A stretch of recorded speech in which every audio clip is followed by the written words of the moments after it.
बिस्मिल्लाहिर्रहमानिर्रहीम। अस्सलाम वालेकुम व्यूअर्स, मैं हूं मोहम्मद यासीन और आप देख रहे हैं यूट्यूब चैनल मोबाइल क्विज।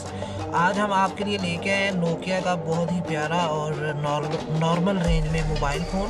इसकी रेंज जो है ये आपको मिलेगा 8,300 रुपये में। नोकिया C1 अगर आप हमसे परचेज़ करेंगे तो ये आपको मिलेगा 7,500 रुपये में। इसको मैं आज अनबॉक्स करके आपको इसका मोबाइल फ़ोन निकाल के दिखाऊंगा और बताऊंगा इसके अंदर क्या क्या फ़ीचर हैं। तो चलिए शुरू करते हैं। जी नाज़रीन, ये देखें, ये हमारे पास नोकिया C1 मोबाइल है। ये देखें, इस तरह से इसका डिस्प्ले है और बैक से इस तरह से ये कैमरा है, फ्लैश लाइट है और ये इसका ऑन ऑफ का बटन है, ये इसका वॉल्यूम अप का और ये वॉल्यूम डाउन का बटन है।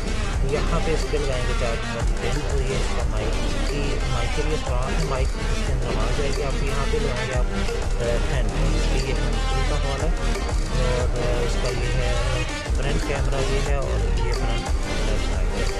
और इसके अंदर आपको बताऊँ क्या क्या फीचर हैं। इसके अंदर जी 5.45 इसका डिस्प्ले है और बैटरी जो है इसके अंदर 2500 mAh की बैटरी है और 1 GB इसकी रैम है और 16 GB इसकी स्टोरेज है और 5 मेगापिक्सल का इसका फ्रंट कैम है, सेल्फी कैमरा, और 5 मेगापिक्सल का इसका रियर कैम है।